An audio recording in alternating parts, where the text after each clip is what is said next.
जय हिंद साथियों, स्वागत करता हूं आपका इनोवेशन स्टडी यूट्यूब चैनल पर। मैं संदीप चौधरी और आज हम पढ़ेंगे जनरल साइंस के 50 इंपॉर्टेंट क्वेश्चन जो आपके आने वाले हर एग्जाम में आपकी हेल्प करेंगे। तो चलिए शुरू करते हैं आज का सेशन। ये हमारी 93 नंबर क्लास रहेगी। अगर वो पीछे वाली क्लासें आपने नहीं देखी है तो प्लेलिस्ट में जाकर के कंटिन्यू सभी क्लासों को देख सकते हैं। पहला क्वेश्चन देखिएगा आज की क्लास का। 1/r इक्वल है 1/r1 plus 1/r2 plus 1/r3 plus इस प्रकार से चलता जाएगा तो प्रतिरोध के किस संयोजन से संबंधित है? तो ये समांतर क्रम से हो जाएगा, यानी बी ऑप्शन। और समांतर क्रम को हम पार्श्व क्रम भी बोल सकते हैं। तो आपका राइट आंसर होगा सी ऑप्शन, यानी ए और बी दोनों समांतर क्रम या फिर पार्श्व क्रम। ठीक है। अगला क्वेश्चन देखो भी आपके सामने है। क्वेश्चन है घरेलू विद्युत तारों का संयोजन मूलतः किस क्रम में किया जाता है? तो समांतर क्रम और पार्श्व क्रम दोनों में किया जाता है, यानी डी ऑप्शन। ए व सी दोनों, डी ऑप्शन है वो आपका यहाँ पे राइट आंसर होगा।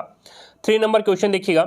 किसी अतिचालक द्वारा अधिकतम ताप होता है तो वो हो जाएगा 133 केल्विन, ए ऑप्शन हो जाएगा। अगला क्वेश्चन देखो भी 4 नंबर क्वेश्चन है, आपको यहाँ पे सुमेलित करना है। टिन में अतिचालक संक्रमण ताप कितना होता है? टिन का अतिचालक संक्रमण ताप है वो कितना होता है? तो 3.7 के केल्विन होता है। और पारे का अतिचालक संक्रमण ताप है वो 4.2 केल्विन होता है। और शिष्य का जो ताप होगा वो हो जाएगा 7.2 केल्विन। और टंगस्टन का हो जाएगा 0.01 केल्विन। और द्रव नाइट्रोजन का हो जाएगा 77 केल्विन। तो इस प्रकार से ये सही सुमेलित हो जाएगा। अगला क्वेश्चन देखो अभी, नेक्स्ट क्वेश्चन है तारों को जोड़ने की प्रक्रिया क्या कहते हैं? तारों को जोड़ने की प्रक्रिया को क्या बोला जाता है? तो आपका राइट आंसर होगा संयोजन बोला जाता है, सी ऑप्शन आपका यहाँ पे राइट आंसर होगा। नेक्स्ट क्वेश्चन देखिएगा। अगला क्वेश्चन है विद्युत अपघट्यों के प्रतिरोधों का ताप बढ़ाने पर क्या प्रभाव पड़ता है? तो वो हो जाएगा ताप बढ़ाने पर कम हो जाता है, ताप बढ़ाने पर कम हो जाएगा। अगला क्वेश्चन देखो अभी 7 नंबर क्वेश्चन है 15 ओम, 20 ओम तथा 30 ओम के प्रतिरोध समांतर क्रम में है तो तीनों का तुल्य प्रतिरोध कितना होगा? तो समांतर क्रम है तो हम उसी फॉर्मूले से करेंगे। 1/r बराबर होता है 1/r1, 1 प्लस 1/r2 प्लस में 1/r3। तो यहाँ पे R1 की वैल्यू 15 ओम है, R2 की वैल्यू 20 ओम है और R3 की वैल्यू है वो 30 ओम है। तो इस प्रकार से इसको अगर आप कैलकुलेशन करोगे तो आपका आ जाएगा 60/9, यानी ए ऑप्शन है वो आपका यहाँ पे राइट आंसर होगा, तुल्य प्रतिरोध। अगला क्वेश्चन देखो भी 8 नंबर क्वेश्चन है 4 ओम प्रतिरोध की धारा कुंडलियां श्रेणी क्रम में जुड़ी हुई है तो इसका समतुल्य प्रतिरोध कितना होगा? तो समतुल्य प्रतिरोध है वो 16 ओम हो जाएगा। समतुल्य प्रतिरोध कितना होगा? 16 ओम। और जो श्रेणी क्रम में जुड़ी हुई है तो इसका प्रतिरोध हम ज्ञात करेंगे। R बराबर हो जाएगा R1 प्लस में R2 प्लस में R3, इस प्रकार से ये चलता जाएगा। ठीक है। श्रेणी क्रम में तो ये होता है और पार्श्व या फिर समांतर क्रम में, जो कि पिछले क्वेश्चन में हमने देखा था। अगला क्वेश्चन देखो अभी 9 नंबर क्वेश्चन है ताप बढ़ाने पर धातुओं की प्रतिरोधकता, धातुओं की जो प्रतिरोधकता है वो अधिक हो जाएगी, बी ऑप्शन हो जाएगा आपका राइट आंसर। 10 नंबर क्वेश्चन देखो भी अर्धचालकों की विद्युत चालकता है वो अर्धचालकों की अचालकों की अपेक्षा तो बहुत अधिक होती है, लेकिन सुचालकों की अपेक्षा बहुत कम होती है। दोनों ही हो जाएंगे, ए और बी दोनों, सी ऑप्शन हो जाएगा। ठीक है। 11 नंबर क्वेश्चन देखो भी मानव शरीर के विद्युत प्रतिरोध के परिणाम की कोटि कितनी होती है? तो 10⁶ ओम होती है, 10⁶ ओम। 12 नंबर क्वेश्चन देखो भी 9 आविष्कृत उच्च ताप अतिचालक है तो वो हो जाएगा सिरेमिक ऑक्साइड, सिरेमिक ऑक्साइड। ठीक है। 13 नंबर क्वेश्चन देखो भी विद्युत बल्बों के तंतुओं में से किस धातु का प्रयोग किया जाता है? तो वो हो जाएगा टंगस्टन का यूज किया जाता है। 14 नंबर क्वेश्चन देखिएगा किसी चालक में विद्युत आवेश के प्रवाहित तो होने में जो ऊर्जा व्यय होती है उसे हम क्या बोलते हैं? तो विद्युत ऊर्जा बोलते हैं, उसे विद्युत ऊर्जा कहा जाता है।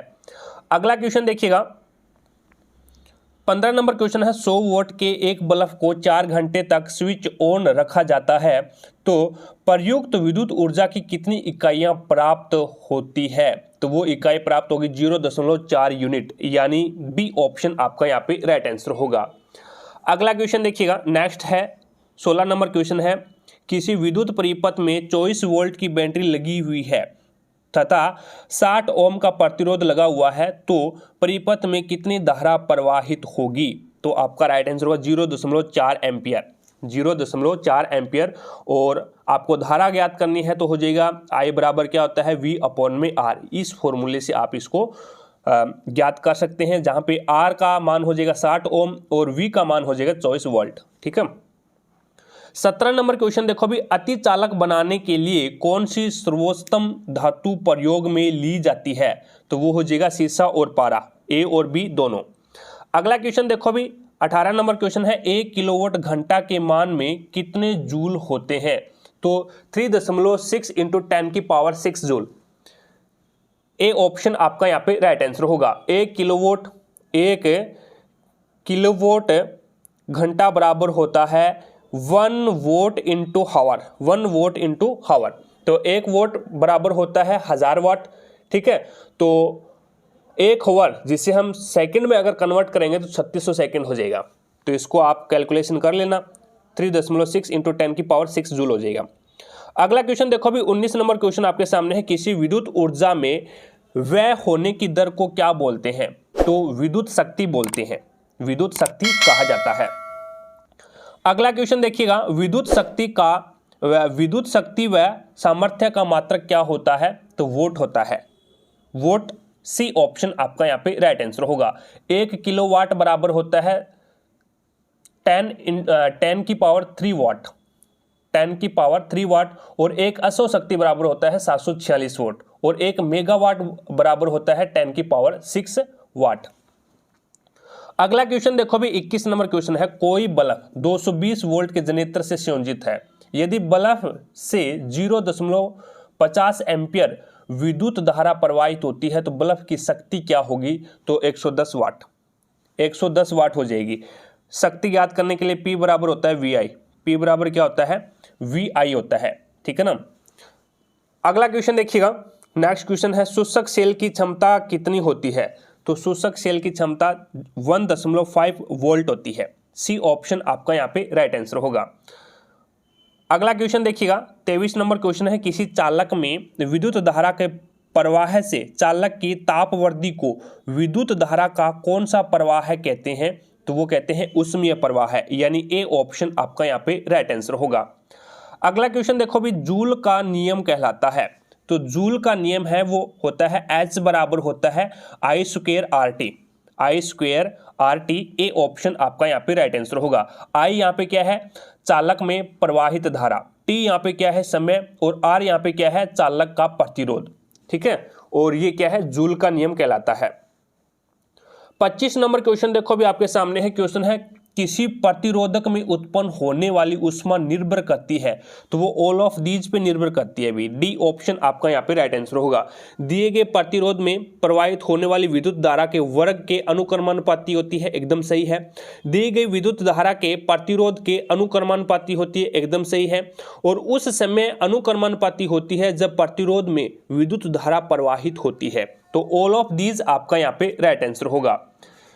26 नंबर क्वेश्चन देखो भी आपके सामने है, क्वेश्चन है धारा की दिशा उल्टने पर गर्म हो रही संधि ठंडी व ठंडी हो रही संधि गर्म होने लगती है, यह प्रभाव क्या कहलाता है? तो ये पेल्टियर प्रभाव कहलाता है, पेल्टियर प्रभाव कहलाएगा, बी ऑप्शन आपका यहाँ पे राइट आंसर होगा।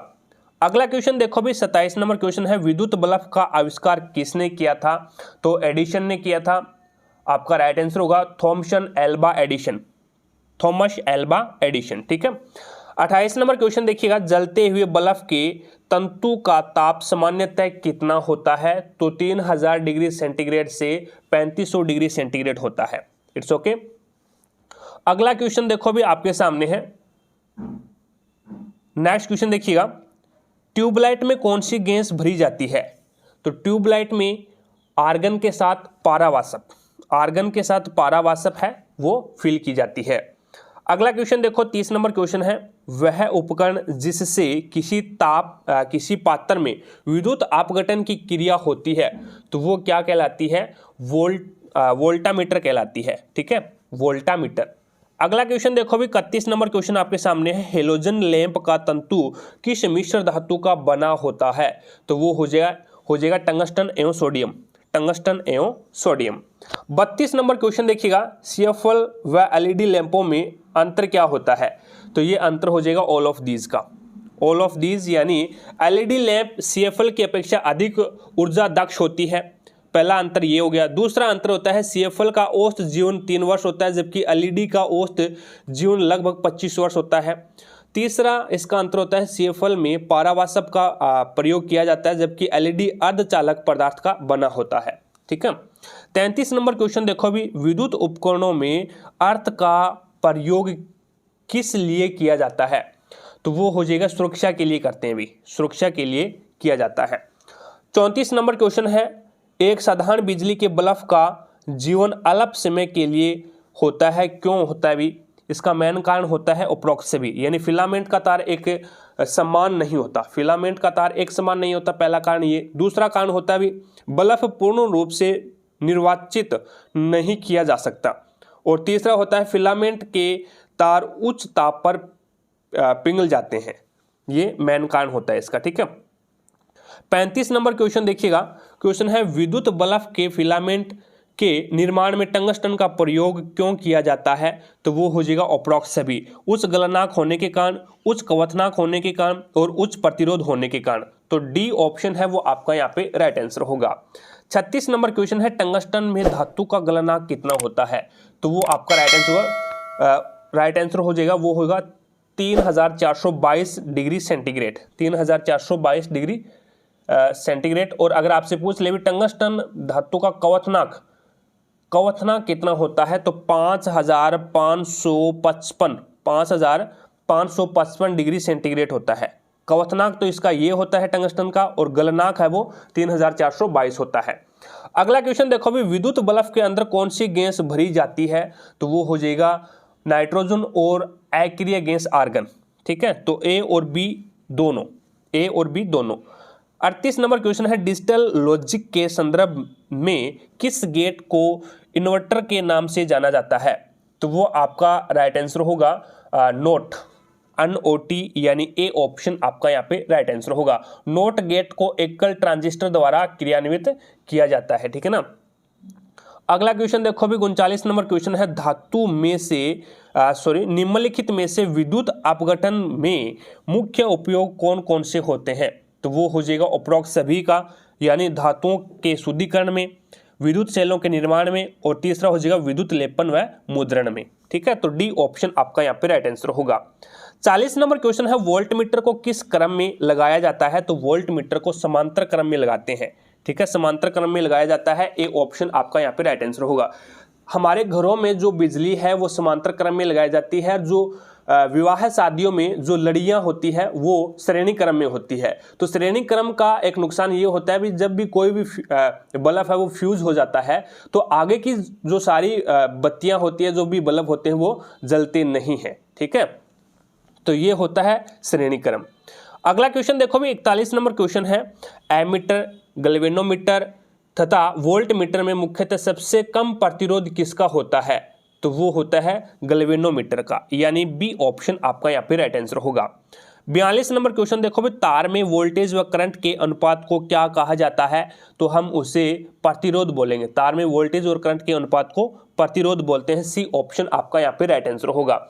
और प्रतिरोध को हम आर से डिनोट करते हैं, आर बराबर होता है V अपॉन में I। ठीक है।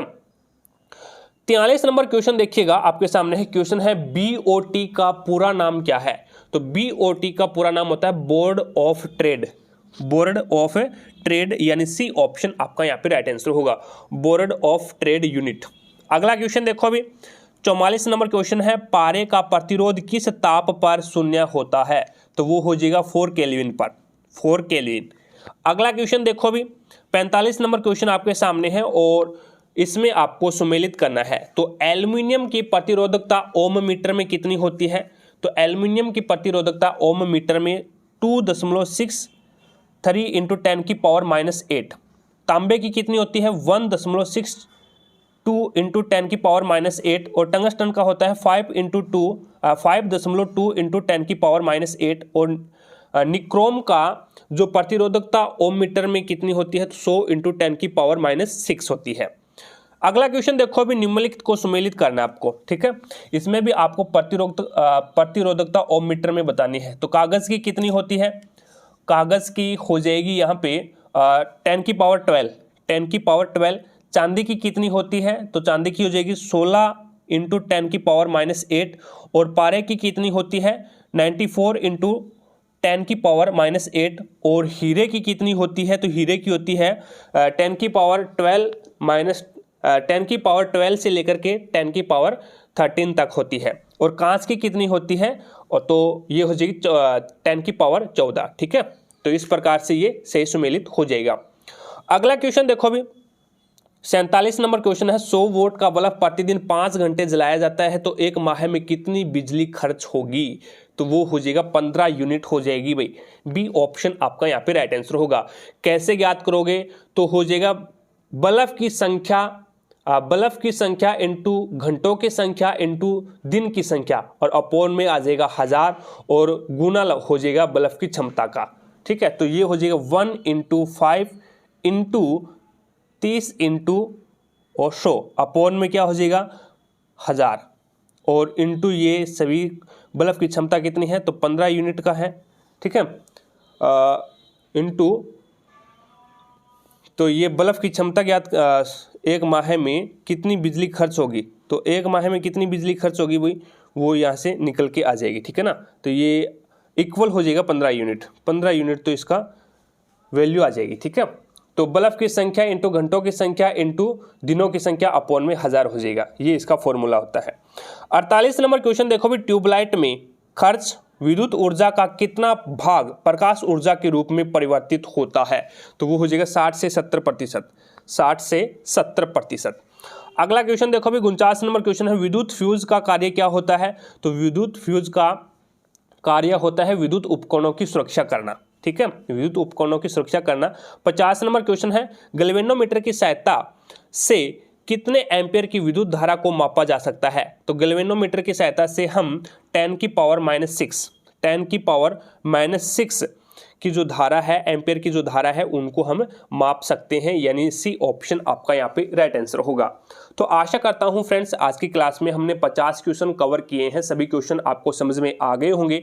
अगर फिर भी कोई भी क्वेश्चन में आपको डाउट लगती है तो मुझे कमेंट सेक्शन में कमेंट जरूर करें, आपके डाउट को क्लियर किया जाएगा। क्लास पसंद आई है तो दिल से लाइक करना दोस्तों, ज़्यादा से ज़्यादा शेयर भी करना अपने दोस्तों के साथ में ताकि सभी दोस्तों को क्लास का लाभ मिल सके। चैनल पे नए हैं तो चैनल को सब्सक्राइब कर लेना, पास में लगे बेल आइकन को प्रेस कर लेना ताकि जैसे ही वीडियो डालें तो उसका नोटिफिकेशन सबसे पहले आपके पास पहुंच जाए और आप तुरंत उसका लाभ उठा सको। तो आज की क्लास में इतना ही फ्रेंड्स, मिलेंगे हम नेक्स्ट क्लास में, तब तक के लिए जय हिंद जय भारत।